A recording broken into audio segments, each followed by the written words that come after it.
need a motion to approve the minutes of the last meeting. So moved. A second, Second. all those in favor, Jan, start. Aye. Bruce, Hi, Amanda, Michaela. Bruce, Aye, Patrick, Bruce. Patrick. He's still connecting to the audio. Okay, Irene, Hi, Mark. all right. Patrick's on. Patrick, oh, he's still, no, he's- Patrick? And he looks like he's on, but he's not. well, he's still connecting to audio. It keeps flipping in and out. Okay, that's interesting. You can see that, Bruce. All right, Jan, can you give us a quick update on the housing production plan? Yes, we made the changes, the couple changes that we talked about at the last meeting, and I am planning to, I've gone through the final edits with Karen, and I'm planning to post it tomorrow, hopefully to the town website, along with a brief memo which highlights the changes from the original draft that the community saw. So That you mentioned last time that are in the minutes, so yes, exactly. terrific. So that should be up there for everyone to see, and then hopefully we can be on the July 2nd planning board meeting agenda. Excellent. And then once that meeting hopefully is approved, then you'll go to the selectmen. The second Okay, select board, yeah. Patrick's on now. Patrick, do you vote aye for the minutes? Patrick, can you hear me? You're on mute, Patrick. Yes, Okay, are you voting yes? All right. Yeah. Thank you. We need to take a few notes because Liz isn't here. Who moved? Who moved? Michaela, did you move to accept the Bruce. minutes? Bruce did, and I second. Bruce, okay. And Michaela. And this is also being recorded, Randy, so we can go back and take minutes if we need to. Okay. Patrick, do you have any additional information on the CBD grant? not specifically, though. I did run into Karen Pelto at a party this weekend, and they're moving along, and it looks like it's going to be a good grant application. That includes Stockbridge. So it's Stockbridge, Great Barrington, and Beckett, right? No, this is you're talking about community change or CDBG? CBDG is what I have on the CBDG grant. I didn't know. I haven't been involved in that one. I think that you're right. I think we're in it with the Great Barrington as the lead on it. I was talking about the community change grant. Okay, and there's anything on that? That's a big one, isn't it? It's $1 million something. Yeah, you can apply for up to 20 million. It's highly competitive, but you know, it has to do with there's a certain census tracts that qualify, and Stockbridge is in it. Okay, so it's moving along. Actually, that's the second one. And Yeah, so that covers both those agenda items. forgive me. Thank you, Patrick. I'm the one Can reporting. I just point of order? I think we should all applaud Michaela's awesome kid. Yay! Here we go. Adorable. Glad to have, we have a He just future. puked on me, so thanks. I'll take it. Okay, Mom, forgive me. This is just We too much. can use them for a fundraiser, a poster child for a Right, fundraiser exactly. for the A town. poster child for affordable Thanks of the housing. town. Fantastic. All right, This is forgive what me. you're giving money to in the Affordable Trust. That's right. This is our future. Forgive me. The CBDG grant is You got to be actually, sure to put the G on there, Randy. No, because it's- CBD is a little bit different. It's Community Development Block Grant, CDBG. thank you, Yeah. Patrick. The agenda item for that is the previous one in 2020, where we had Patricia here from Berkshire Regional Planning, and she has moved forward that project. And it looks as if the woman is going to get the 32,000 and not more. And it's going to be, they've extended the grant. And we voted the possibility of backing them up to the tune of 10,000, but I don't think we are eligible to do that because this is a maintenance item and we're not eligible to use our money for maintenance. But in any case, I talked to Patricia again, and she indicated that she'd moved it forward and it was moving forward, and the lady's going to get her roof repaired, or at least part of it Excellent. that's leaking. Good. Okay, the vote to, we need to have a further survey of our Glendale Middle Road. We did not approve a full survey last time, but because there are no identified markers, we do need to establish exactly what the lines are behind Mr. Markham's property and where the actual markers need to be, and set those markers. So we need to approve up to $2,000 for that work. I don't think it will exceed 1,000, but we do need to approve that money. Okay, but it's So not a moved. full survey. We're not surveying the portion of property that abuts the town or the solar field, right? It's just the side that is on with the private property. Right, Is that correct? that's correct. It's the private property lines. Okay. And we're not doing the whole property lines, we're just doing the lower lines, because those are the Okay, ones good. that Heather could not. So if I could have a motion, please, to So expend moved. those. Second, Second. all those in favor? Hi, Jan, Bruce. start with Jan. Jan, you're on mute. Hi, Jan. I'm Michaela, Michaela. I'm Michaela. Hi, Bruce, Bruce. Patrick, Hi, Patrick. Mark, Yes. Mark, yes. and I, Rani, so it's unanimous. Okay, playground at Pine Woods. I have seen a picture of it, it's been installed. And the report I have is the children seem to be extremely happy with it. And the only problem left is that Construct installed it without putting the proper mulch beneath it. So we need to make sure we don't pay the bill till they do that, because there's a fairly high distance that the children could fall and break their arms and legs. So so we sent a request for them to install the proper mulch. But that project seems to be nearing an end. Moving right along, we're here, our audience is here to hear us talk about a discussion for next steps for the development of our property that we received on Glendale Middle Road. So Bruce, I know you talked to Don and he Yeah, suggested.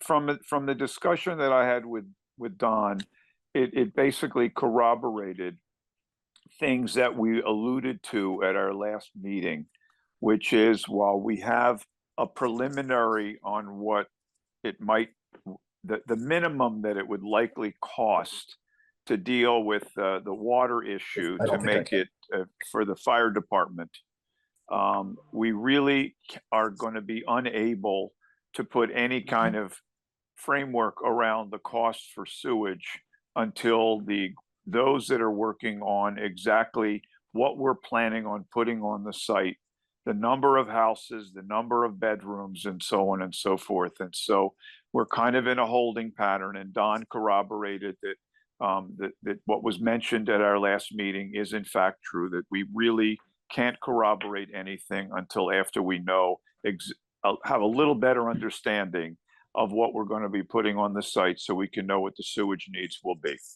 Okay, I think that is what we've heard before. But I think, Jan, you had a thought on how we might be able to move forward and get somewhat of a handle on this.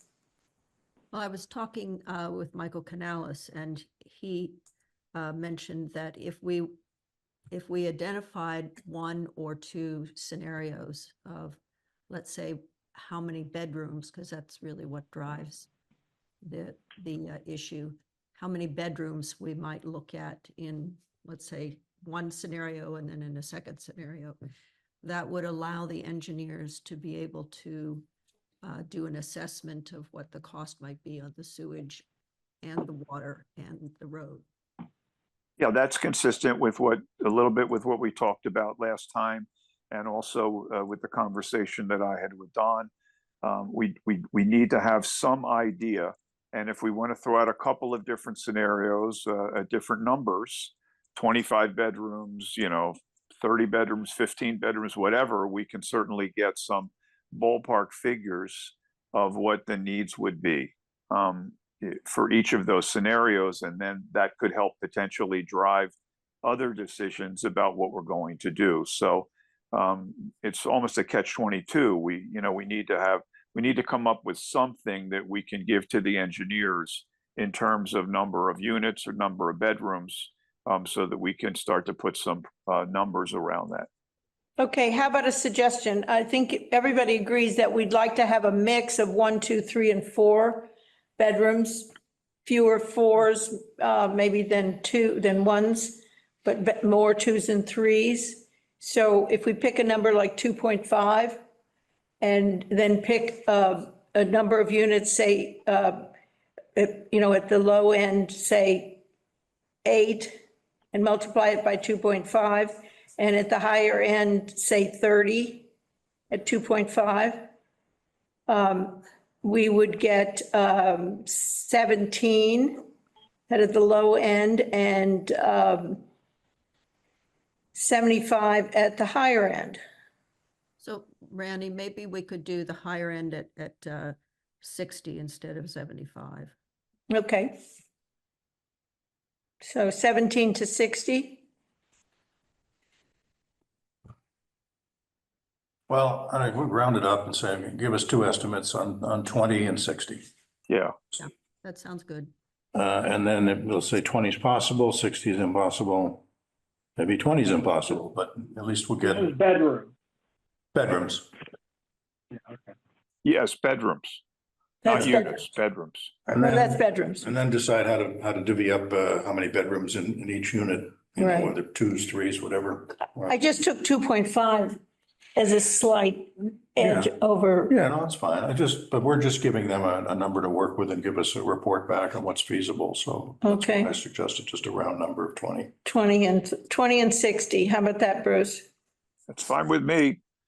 I'll pursue whatever the group wishes me to do. I mean, that'll give us a banding of what the cost might be. Right, and it'll also, I mean, we'll have numbers at each end, and if 20 is seems very doable and 60 seems not doable at all, then we basically know that we can split the baby and do 40, and so it will give us the opportunity to put at least to move forward on this, and I will basically get back to Tony and ask him to tee up an engineer for me to speak with, and we can get some numbers around it, find Right, out what the engineer is going to charge, and then come back to the trust, come back to the group with that cost for approval, and then we can have them get some numbers for us.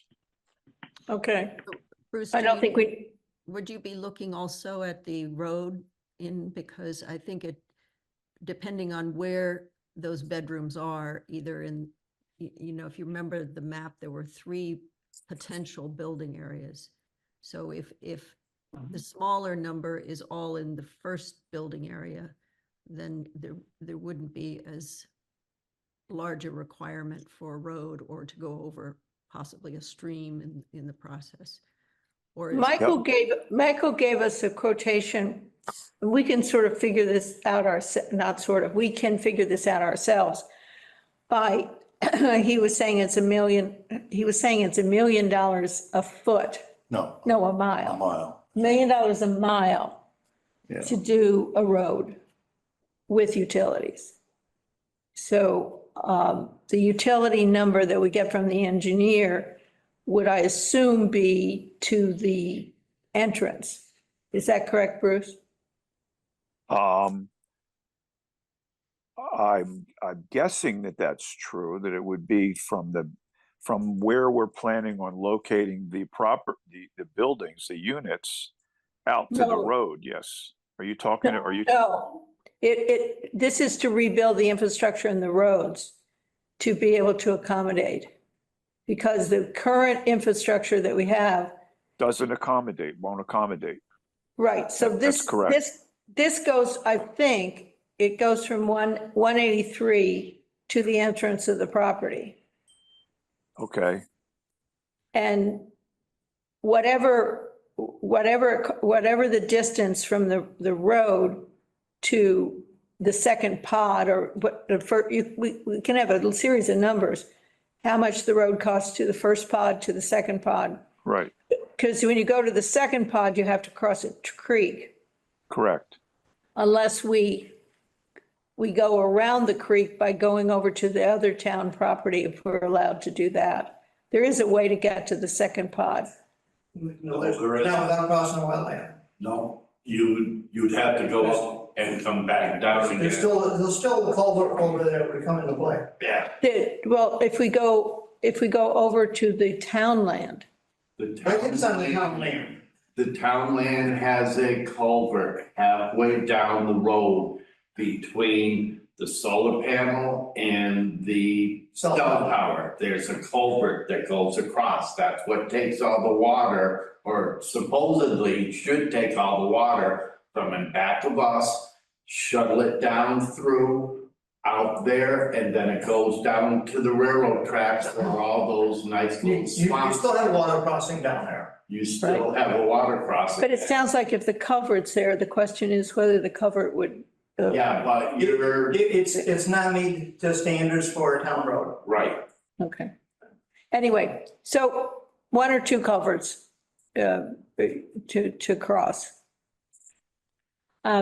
So if, I think that to get that work, you talk to we have a town water and a town sewer person, So I Yes, still- Mike and Tony. Mike and Tony. All right. Mike has already, Mike already gave me an estimate based on the $350 per foot to deal with the water main issue.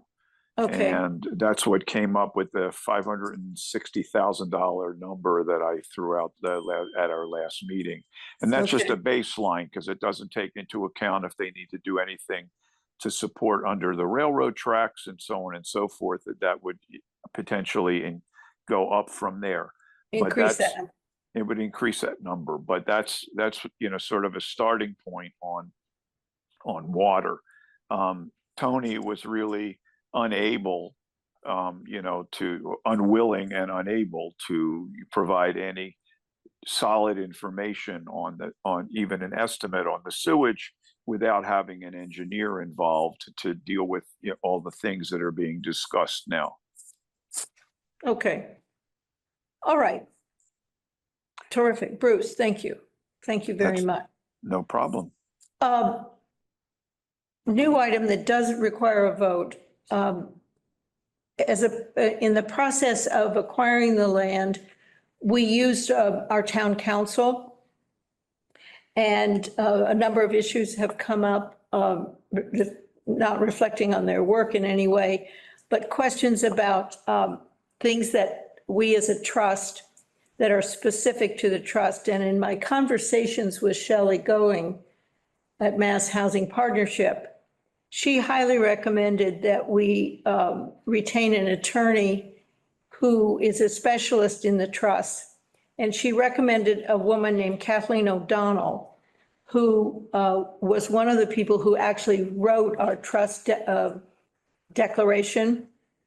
And I've spoken to Kathleen, and I have her resume here, which unfortunately, since everybody's on Zoom, I can give it to Don, but she, in addition to writing the documents that establish trusts in the Commonwealth, she is specifically a trust lawyer and represents 5 of the trusts across the Commonwealth right now. She operates only on trusts, and she is, shall we say, has free time to take us on. And she does this a little bit pro bono by charging $150 an hour. Our town council charges us $225 an hour. So there's somewhat of a savings by going with her. But also, she pointed out that as we go forward, if this project goes forward, we will be doing some things where the town will be giving us approvals, various approvals. And therefore, the town council will need to represent the town, and we will need our own council. So I'd like to put forward for your consideration retaining Kathleen. It doesn't involve any cash outlay unless we seek her advice on something. And right now, we're still in such early stages, but I think having her, being able to retain her and know that we have her advice. I've spoken to her a few times, and it turns out, actually, I knew her quite a few years ago, more years than either one of us admit. So, but she's extremely competent and highly recommended. Not only was she recommended by Shelley, but I also sought some advice from Kane Hubbard, which is a local law firm that has a very, very good real estate title department. And they recommended her because they, for various reasons, aren't available to us. And What so, areas could she provide counsel on? What kinds of subjects or issues? well, all of those, that information about how far, what we can do, how far we can go, where the money is. Oh, she's very, very knowledgeable about development as well as what trusts do. So she's a general advisor and also, I can't say right now exactly. I know that the title to the property needs to be changed because it was not properly,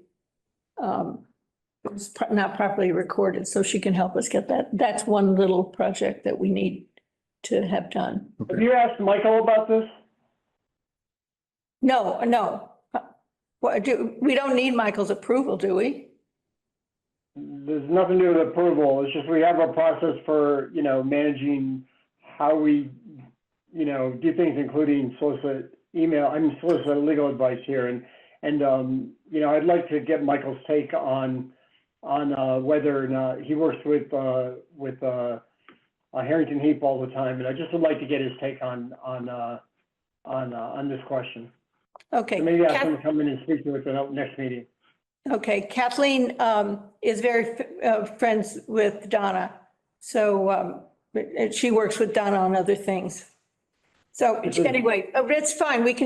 There is no urgency to appoint Kathleen right now. But I do think that we will need direct advice about how trusts operate and things that we should do. And I think she would be a valuable consultant. Do you think she's been involved in securing funding from the state for affordable housing? I think she doesn't actually go and apply on our behalf. Yeah, I think yeah. in terms of advice, Yeah. yes. Right. She's, anyway, she's working with a lot of other trusts. And I think that information would be extremely valuable Yeah, to us. yeah. So I will send out her resume to everybody so you can see who she is and what she's done. And as you might suspect, it's long and quite impressive. All right, so next time we will bring this up again, and we'll have a chance to meet with meet with Michael. He's not, as you know, he's not here right now. I was hoping to talk to him, but anyway. In addition, I met with Jim Harwood at Michaela's suggestion, who is president of the CDC of South Berkshire. And he's very interested in having the CDC work with us One of the things that they're trying to do, and Michaela, maybe you could speak to this because you're on the board. But he's a very, very interesting person. He's an architect. He's interested in, Jan, you'll be very happy to know that our housing production plan has been used by somebody else. He read the plan and was very, very impressed. He said, you guys did an outstanding job. And he picked up on one interesting idea, which is that he feels strongly as both as an architect and as a developer heading up the CDC. He said that the idea of having an accessory, an ADU in these units, if they're for sale, would give the owner the extra income to be able to afford, if there's a financial issue, that having a separate unit. So he's extremely intrigued with developing affordable housing with ADUs, which, I mean, I think our discussions about ADUs, and correct me if people had a different impression, was that that was a sort of an instantaneous way to increase our housing stock in Stockbridge by having a better ADU plan. I know Patrick has been active, and you can speak to this, Patrick, because you've been the most active person in that area. But Jim felt that it was a really advantageous idea to plan the housing that we build to have an extra unit. Now, it doesn't come without extra cost. You can't just build a second smaller unit and have a kitchen, another bathroom, which are the most expensive items, as well as the additional structure. So I throw that out for discussion. So these homes could potentially have an opportunity for an ADU in addition to the house. Right. Okay. Which would help to make them more affordable for the buyers if we do. Yeah. There's a lot of upfront Yeah. money putting in an ADU before the revenue starts to flow to the owner. All right, well, it makes the building more expensive, but Michaela? You got any ideas? I think it's interesting to maybe keep the conversation going with Jim, just because I feel like he's very seasoned. He's been here a long time. He has the perspective of developing properties in his business, but he also has worked on affordable and workforce housing for a long time.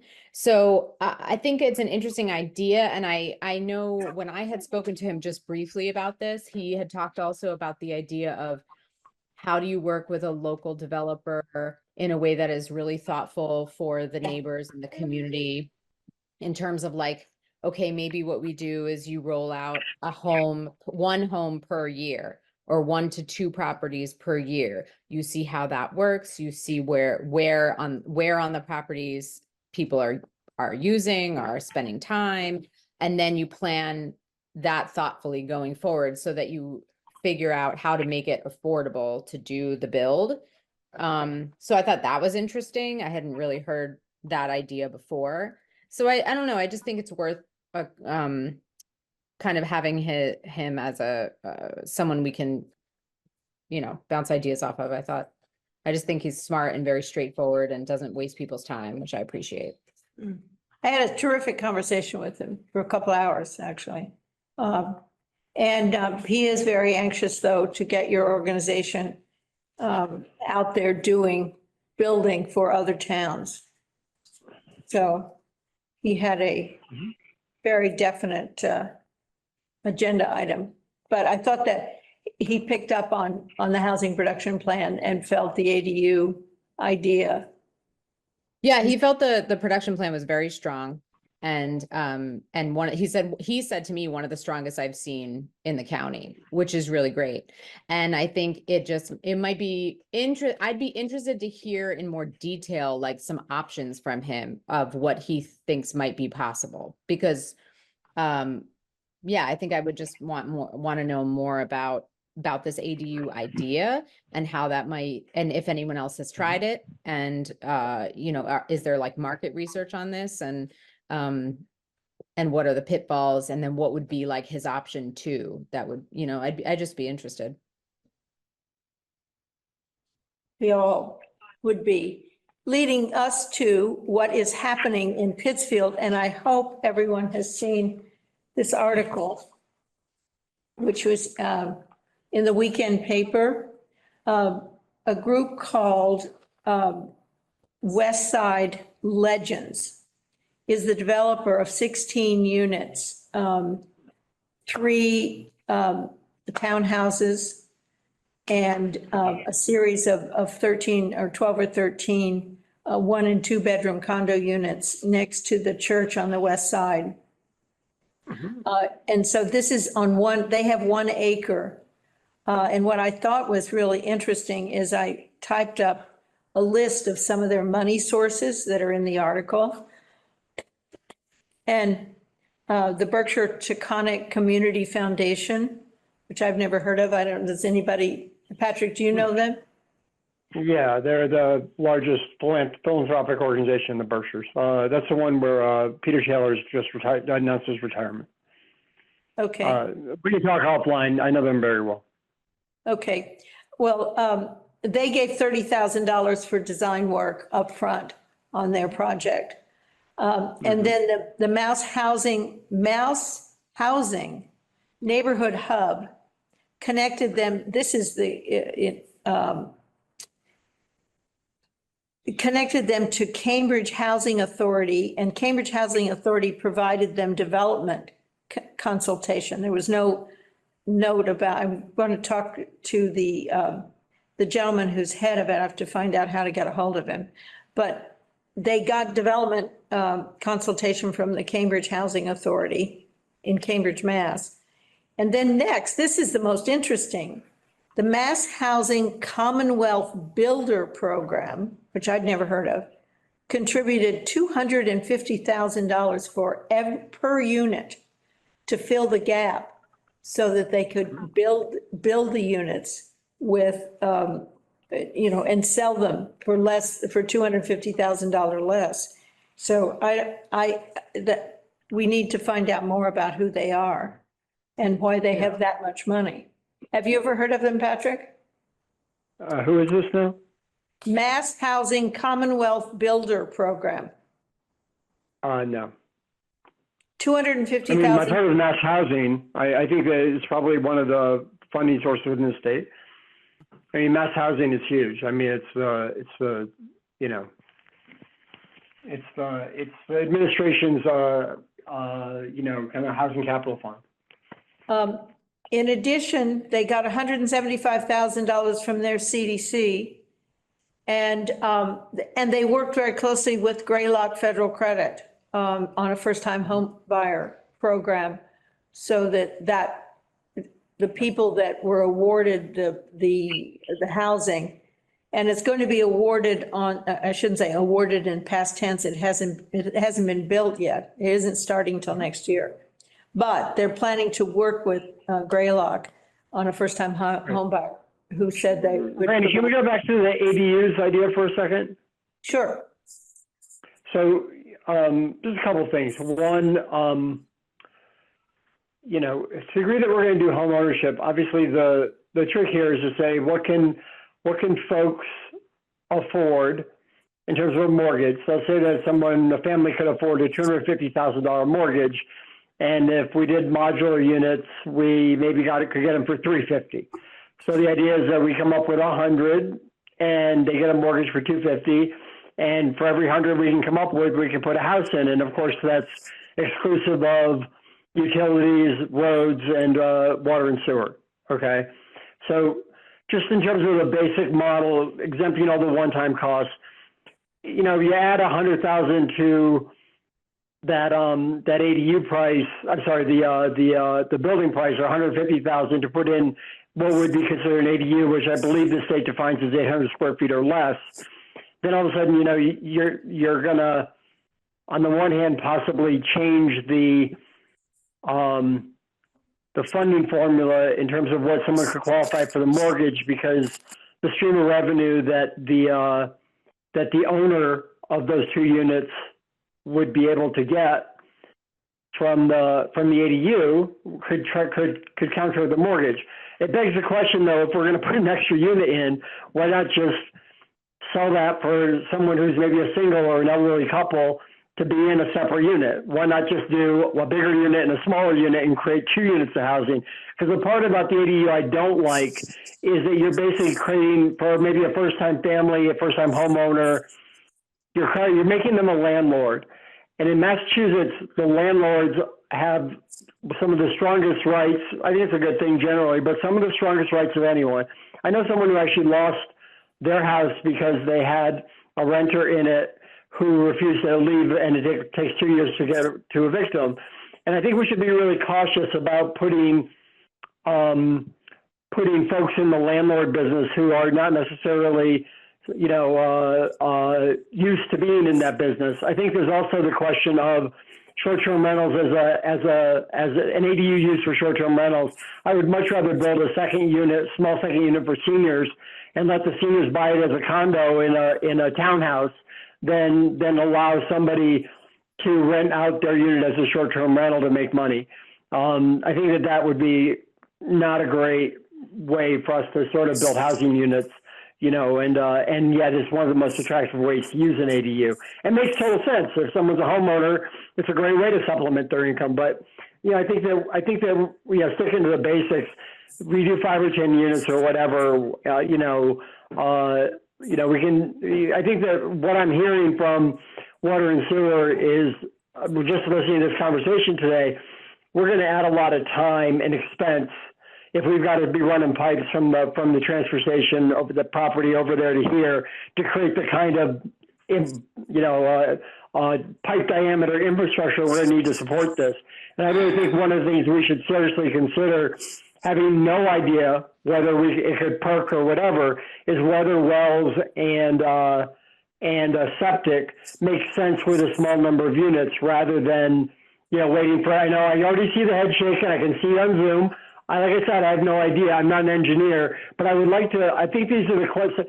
I think if we take a step back, what we're going to need is a consultant to help us understand questions that I have no idea what the answers are to.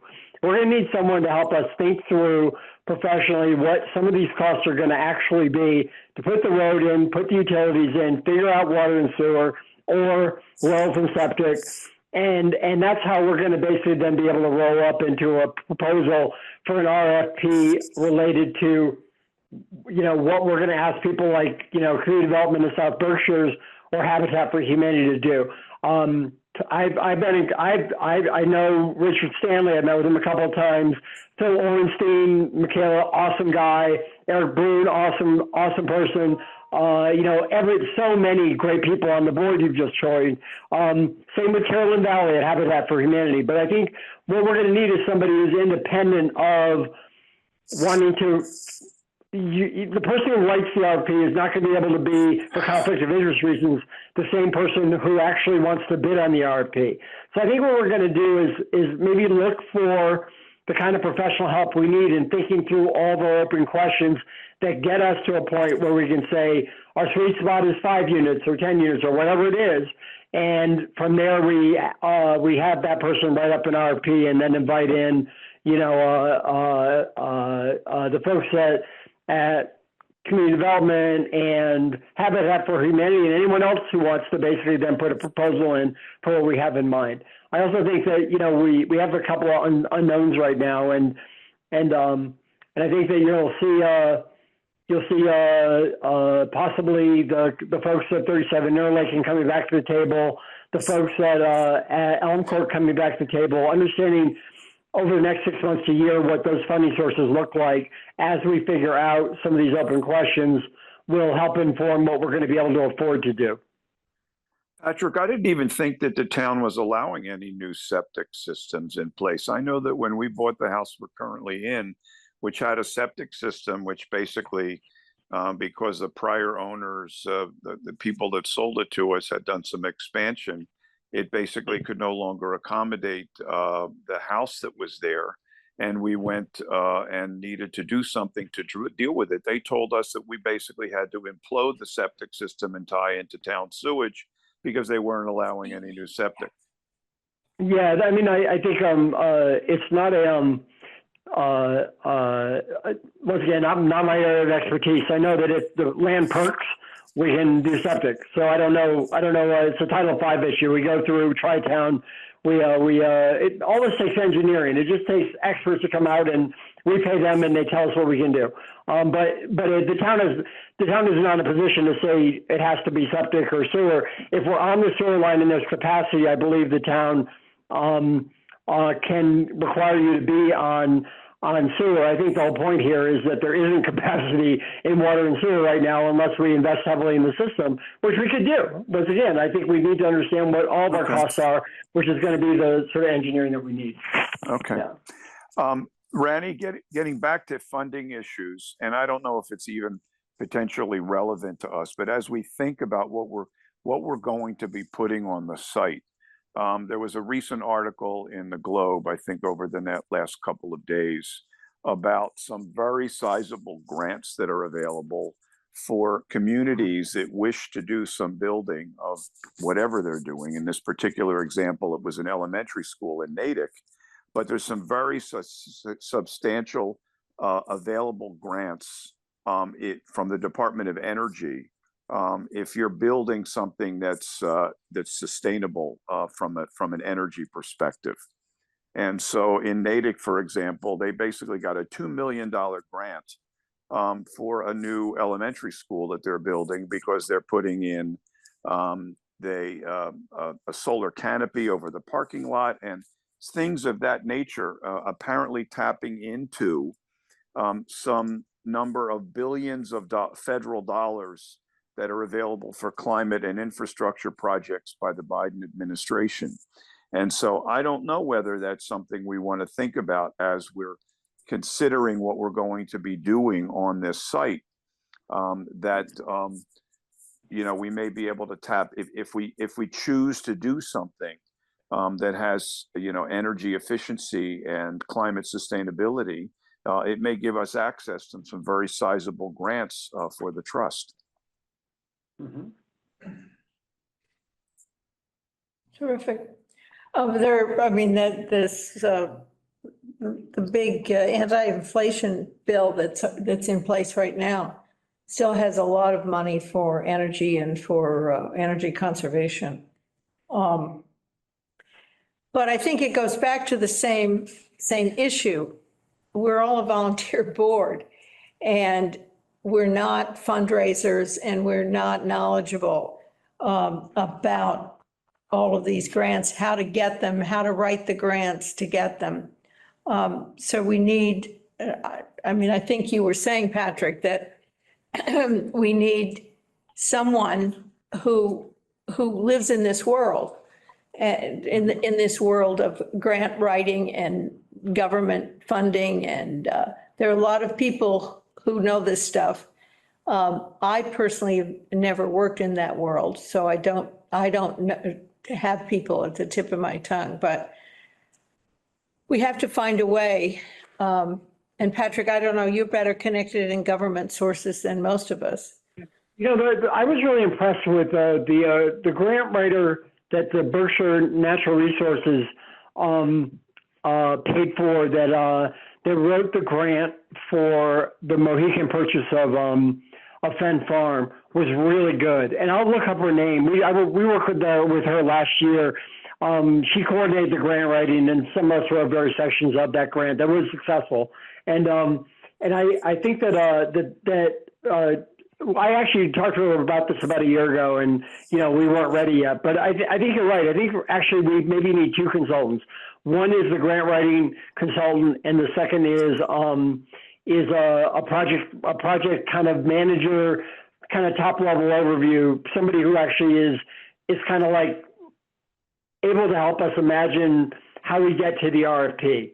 I think those are two separate grant writers. The program that Bruce is just talking about, there's actually an article in the Boston Globe. I don't know if that's who you're referring to, Bruce, but you know, a lot of towns, it was sort of a haves versus have-not towns. Smaller towns that don't have a sustainability coordinator are getting tremendous grants like the ones that Bruce talked about in Massachusetts, whereas poor towns and with the exception of large cities, because they also have sustainability grant writers, are not getting these sustainability grants because they don't have somebody going after the money.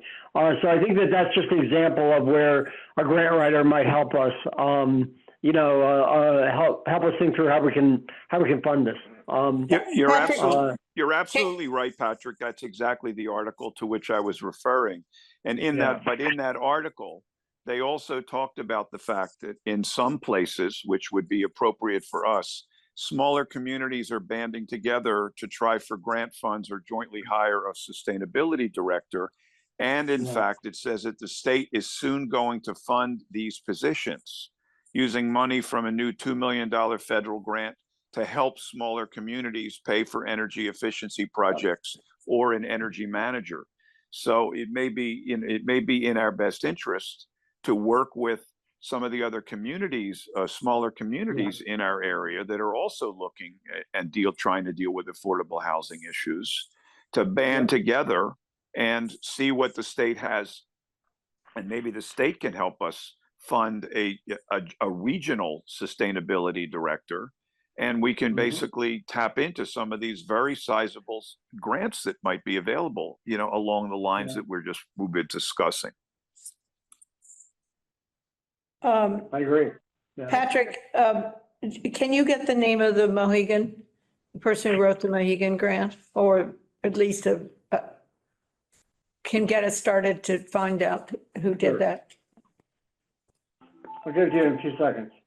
Okay, terrific. I like the idea of having 2 different consultants involved, because I think the grant writer is kind of a little later than the first consultant we ought to be working with is a development consultant who really understands affordable housing and the multiple aspects of the financing of that, and can look at this situation and maybe 1 or 2 scenarios that we might suggest and give us some advice and counsel about whether that's a feasible approach or not. And some of that will depend on what grants are available, potentially. But the grant writer seems to me a little later in the process than the development consultant. Randy? Yes. Hi, it's Carol Owens. How you doing? Oh, you are the smashed up picture. Yeah, that's I. No, it's just a broken camera. on my It's a broken camera. All right, good. We're happy to hear from you, Carol. Hi.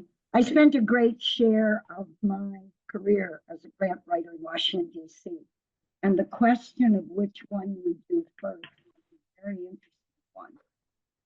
One of the ways to decide on development strategies is to begin with grants, see what's available, and see if what's available is tailored to the broad brush of what you have in mind. There's no point in applying for something and winning the grant and then saying, oh, heck, we don't want to do this. So you might want, Jen's a very bright woman, and you may want to follow her advice and have the development person first, and then say, oh, gee whiz, given what we want to do we qualify for anything? But the other way to do it is to have a grants person tell you, this is what's available, and this is specifically what it's for. Are there any of those things that you, as a trust, want to do? Getting the money is a very interesting part of it. Wanting the money is much more important. Do you want to do what they're offering money for?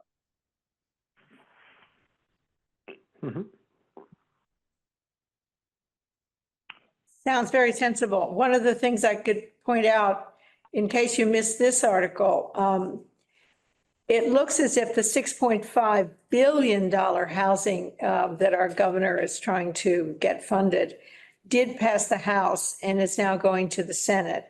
And a couple of the important aspects besides the money is that they changed the ADU provision and said, making a state regulation that every town could, and everyone in every town could have one ADU by right. And then the local towns would have, would make the decision about whether they wanted to have more than one or have a procedure for more than one. And there was a lot of conversation, you may have seen it in the paper, about a transfer tax where there, on certain priced, high-priced properties, there would be an extra tax. That was not included in the bill. And I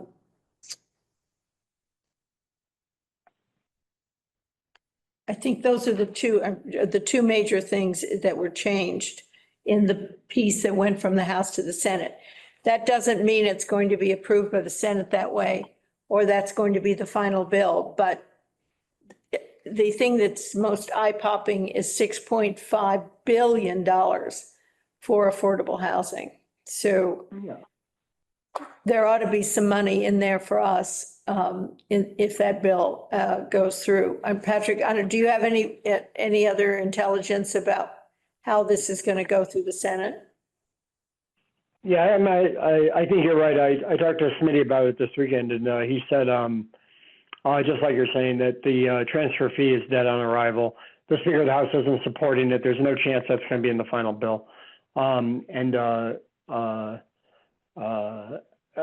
the ADUs by right was in the governor's proposal all along. The question is going to be around what uses towns will permit around those ADUs. In Stockbridge, for example, we have 3 uses right now. We have short-term rentals, we have seasonal rentals, multi-month but not full year, and then obviously we have full year rentals. Lee just passed a bylaw saying that the main house could not be a short-term rental if the ADU is a short-term rental. That's probably a good, reasonable bylaw for us to consider here, so that you don't end up with 2 short-term rentals on a property. You're going to allow 2? No, I don't believe we should allow 2. I think that blows up the housing market. Okay. But are you working at the select people working on a ADU bylaw? Our plan all year has been to wait and see what passes, and then think about what we craft in terms of the recommendations on what town bylaws seem to be in place once. I mean, right now, until it's actually a law, what difference does it make? People are just talking, it just takes time and money to write a bylaw. So why incur that until we're ready?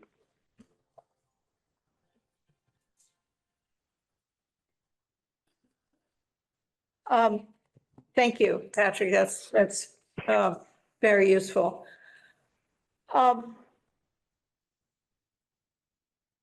Anyone, in terms of no, I do have one more thing to add. I've been looking at companies that do affordable housing, and one of them is called Den Outdoors, and I think, Michaela, you have a couple more that you're familiar with. This Den Outdoors is based in Rhinebeck, which is not very far from here. So I've been in contact with the president of the company, the founder, who actually lives in Philadelphia, but he's coming up here at the end of the month, and I'm hoping to go and actually see him and see one of the units. But he does have, it's DEN Outdoors.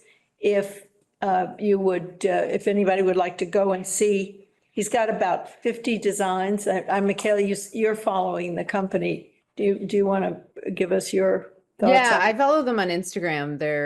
There's a whole kind of arena of developers that do this kind of work. Like I mentioned to you, Huts NYC, Den Outdoors. It's like they do really clean, easy designs that you can purchase, and then they will help you develop them or put you in contact with contractors, things like that. Or you can just purchase the plans and hire your own people and do it yourself. So a lot of them tend to be, they have barn houses, they have A-frames, they have cabins, they have tiny homes, they have a lot of different styles.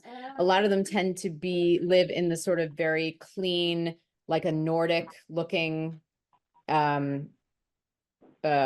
space, basically. I think I mean, it all comes down to personal taste and aesthetic. I think they're gorgeous.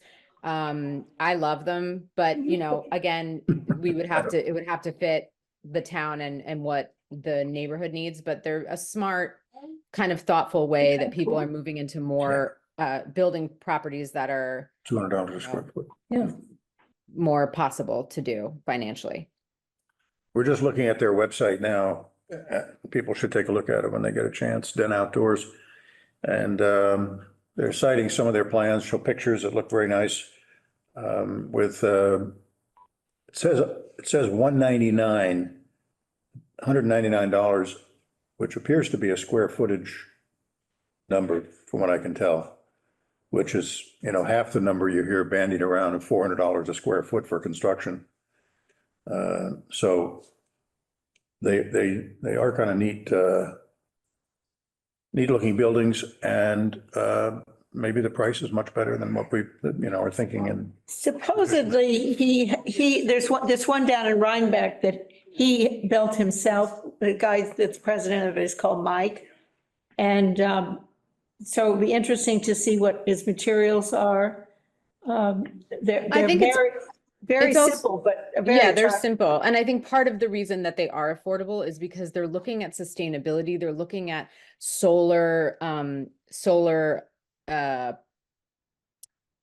impact on where the building is placed, where it faces, and then they put the windows very strategically. So they're not like homes that are just filled with random small windows. They use a couple of large windows and they put them very strategically so that the solar gain makes sense for the house, and it's really efficient. So I think that that's probably why they're more affordable.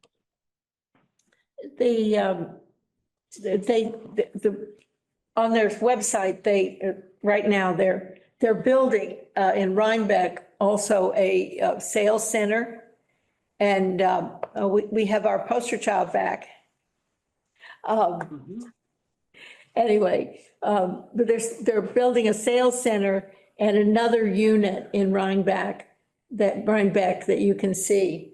But I think that certainly these companies are very interesting. And I know someone in town who actually has bought a kit and is building a two-bedroom house on her own property to, they have two building lots, so she's able to build this. And they bought the kit and they expect to be able to build the whole thing for 200,000. So this kit idea has certainly been around for a long time. And whether, I don't anticipate that we will be building these units. So whether we would find a developer, whether, for example, Den Outdoors, he says on he and I have gone back and forth on email, and he says that one of the things he's interested in doing is building a partnership with people who have land and want to build buildings. So there's another possibility. Randy, could I interrupt for a second? Sure. I think one of the things that we ought to try to set as an objective is to identify one or two of these development consultants and grant writers over the next 3 weeks or a month, and so that we could select one of both of them to work with us over the coming months. And so That's a great idea. And so I think that means that one or two of us need to volunteer to do the homework to identify what development consultants are out there and what who's available and what it might cost, and the same with the grant writer with their experience. So Jan, you had spoken to Karen. Yeah. Does she have any leads for us?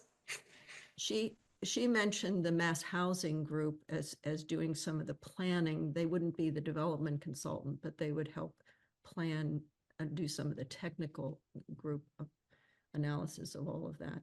That's one of the things on my list is that they have a program that we would need to apply for. But it would be no cost to us. But as I understand it, I think one or two of us might go to Boston and they would help lead us through the steps. They characterize it as helping you develop an RFP, which is sort of helping you define what it is what you want to try to do and develop the RFP for whomever, for the actual developer. But would Presumably, anyone like to volunteer? I think that's one source of information, certainly, but not the definitive one.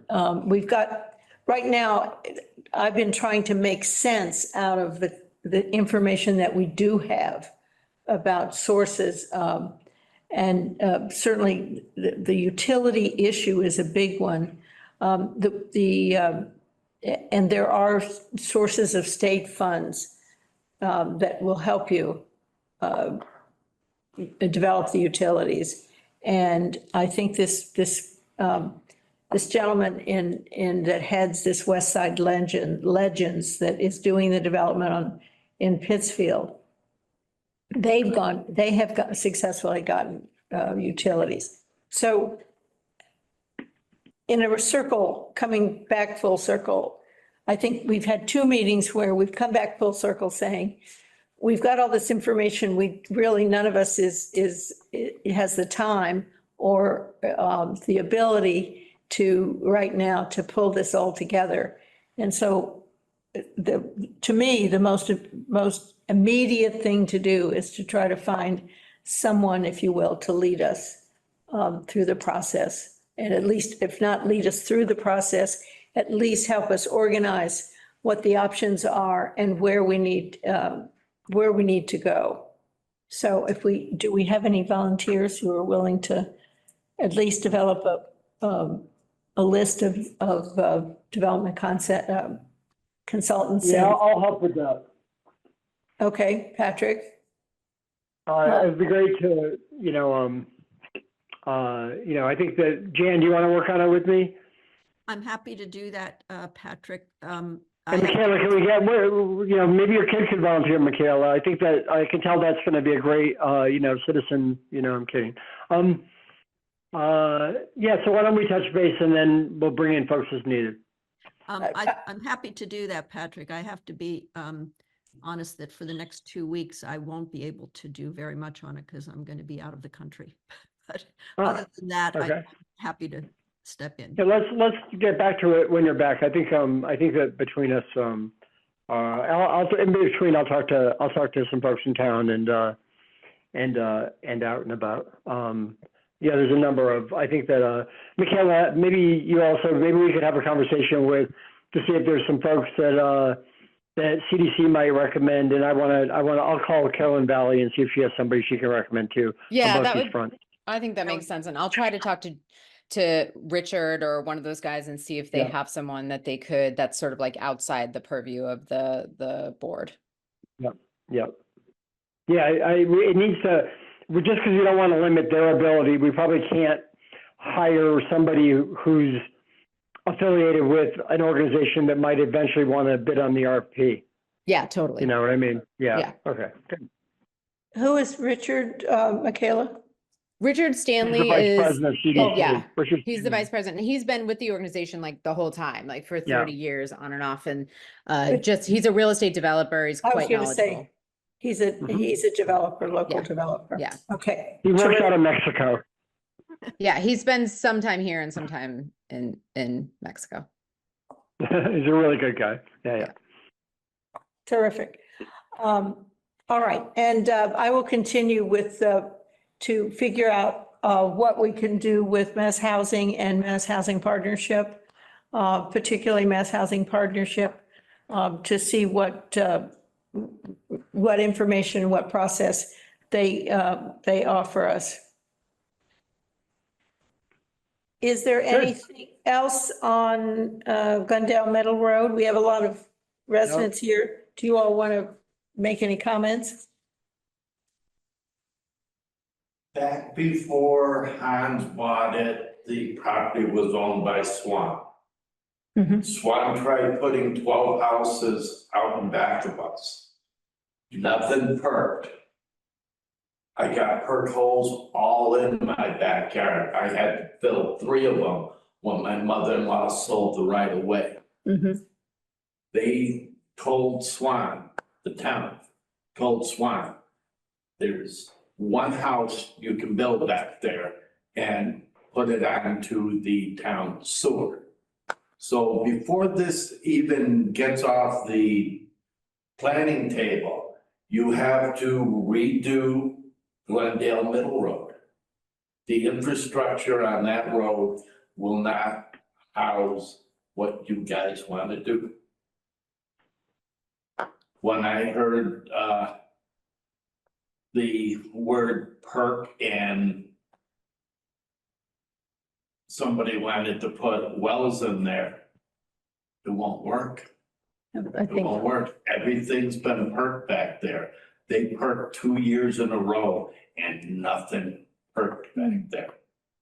There's holes all in the woods back there. You gotta watch where you're walking because half of them are filled with leaves and stuff and you could be 6 feet down in the hole. After they did all that, they never filled them back in. They just left them. There's holes all in there. The infrastructure on that road, and now all 3 bridges on that road have failed. The railroad bridge and the 2 water crossings. I think the town should think about putting money into Glendale Middle Road and back table the affordable housing project that they want to put in. Because they gotta spend money to put that housing thing in because Glendale Middle Road is not gonna take it. I can testify to that. I lost my house 11 years ago because there wasn't enough water to put the fire out. Literally wasn't enough. The hydrant went dry and before they figured out where to pull the water from, my garage was down to the ground and the back of the house was on fire. You guys have to stop and realize that it's not feasible to put it on Glendale Middle Road without spending millions of dollars to do the infrastructure.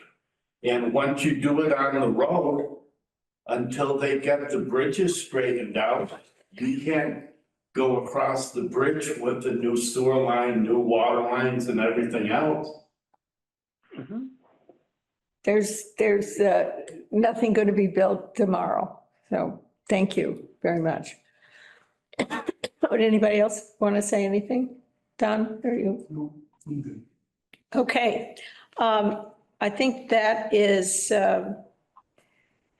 Liz is not here. She mentioned that she's still looking, excuse me, for houses, but nothing under 500,000 is really on the market right now. So, and did everybody have a chance to look at the Richmond Town video? Yeah, I looked at it before I came over today. I'd seen it a few years ago, a couple of years ago. I don't know, I was watching with my wife and she said, well, it's great, but if you attract these families to Stockbridge, they won't be able to afford to buy houses. So, I mean, Well, I don't think that's necessarily true. I mean, like I know a lot of people my age who have 1 kid or want to have kids who make really good livings and absolutely could afford a house here. And it's just that they don't necessarily know about it. It's also like, do they work remotely? Do they work in a hybrid situation? Are they willing to commute 1 day a week to Boston or New York City? Like there's a lot of people I think who could be interested. I think it's just, you know, they don't necessarily know what it's like here, maybe. But I definitely think you're probably not going to get people who can come in and who want to buy a house for, you know, $200,000 because that doesn't exist. You know, And I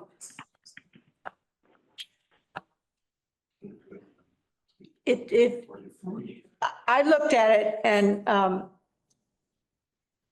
I mean, they have an ex-governor in it, so that makes it very, you know, appealing.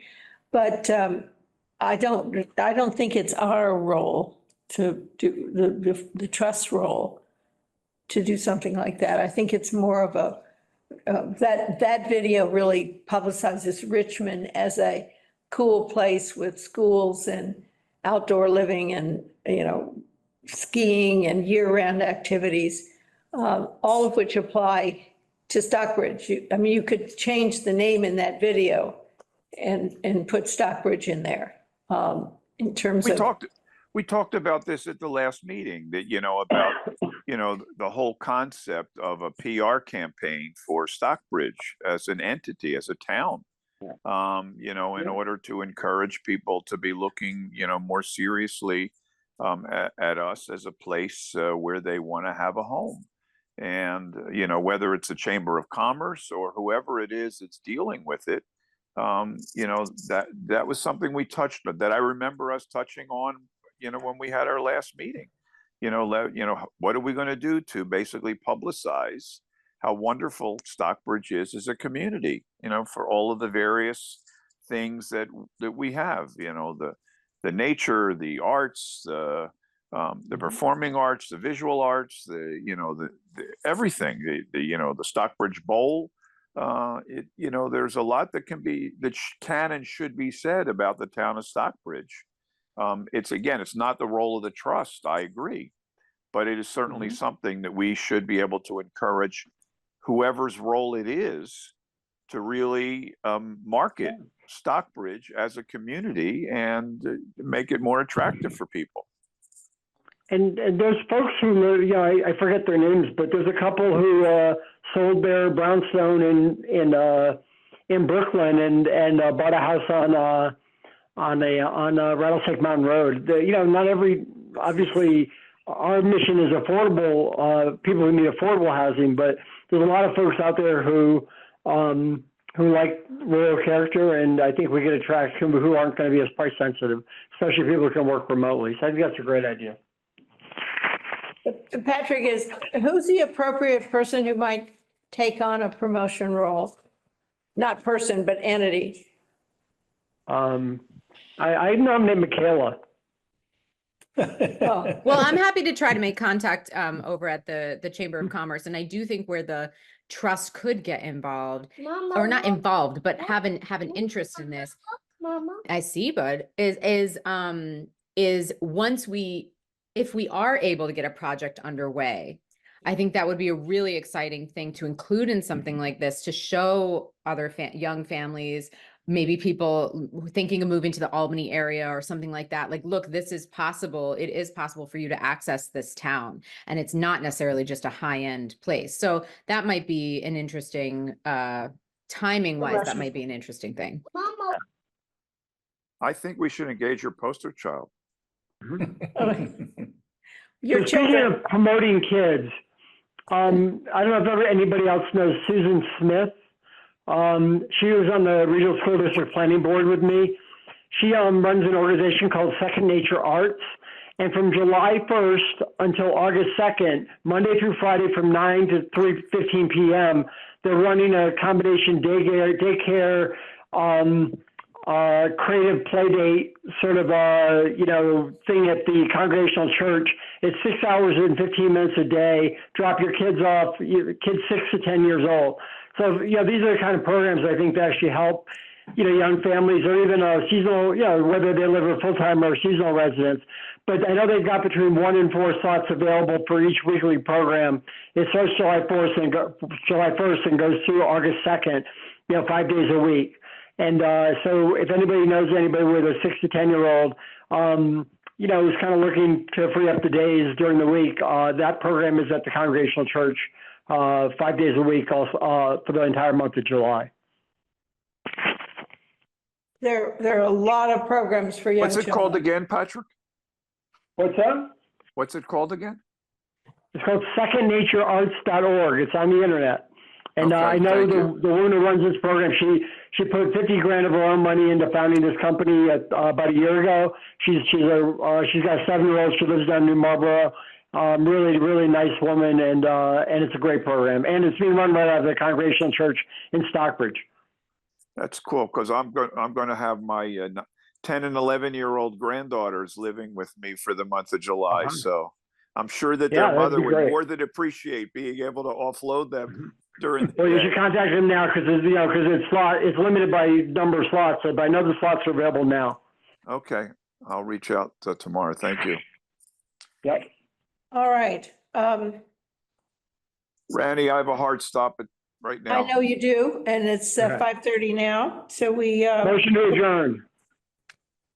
We're going to well, pick a next meeting before we We adjourn? have, no, that's all premature. We need, Okay. what's the next meeting date? Who wants to offer a date? Mid-July. That's too long. Well, Uh, I don't know, last week of June? July 8th? July 8th. Is that you, Jan? Yeah, Monday, Offering July 8th. that? Oh, you're going to be away, Jan. Jan's gonna be away. Yeah. I can't do the week of the 8th. I've got stuff in Boston I got to deal with. Okay. About the 15th. 15th is good. Would you say July 15th? Yeah. Yep, I could do that as well. All right. What about, I can't. I have a board meeting from Berkshire Health System. okay, what about the week of the 24th of June? It's too soon. We're not Jan, gonna, you're we back? won't have our homework done. Yeah, I'm away. Jan won't be back. Jan, will you be back? Yeah, Jan's back. I'm back on the 26th. Okay.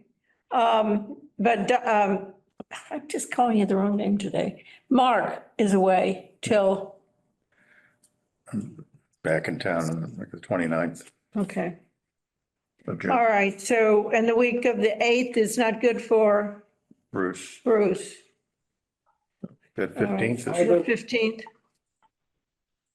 July Are the 15th. Mondays, are the Mondays Monday, best? the for- 15th, I have a board meeting, so I can't. Okay. How many members do you need to? It's, no, it's okay. We'd like to, all have, we like to accommodate everybody if we can. How about the 22nd then, 4 o'clock? I don't want to push. You know what? What about, I can move something around and make the 8th at 4 available. okay, the 8th, does that work, Jan? Yes, for that you? works. Yes. Okay, Michaela? Bruce, you're going to make the 8th work? Yes, I Patrick? will. Patrick, you're going to make the 8th, okay?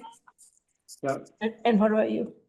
Good. Okay, good. Did Mark say, I'm good on Mark, the is it 8th, we okay? have a problem with 3 instead of 4, so that, we can be done before 5. What? Can we do 3 o'clock instead of 4 o'clock, so we can be done by 4:30 or so? Okay, can everybody do that? Yes. You like that? You don't know about Liz. I'm sure it depends on our baby coming. All right, 3 PM on the 8th, Okay. Sold. sold? Thank you. All right, 3 Okay. PM on July 8th. All right, Patrick. Motion to adjourn. Okay, second? Second. Who's seconding? Jan. Jan seconds. Okay, Hi, Bruce. everybody. Okay, Hi, Jan. Patrick and Michaela. Michaela and Randy and Mark, yes. we're all adjourned.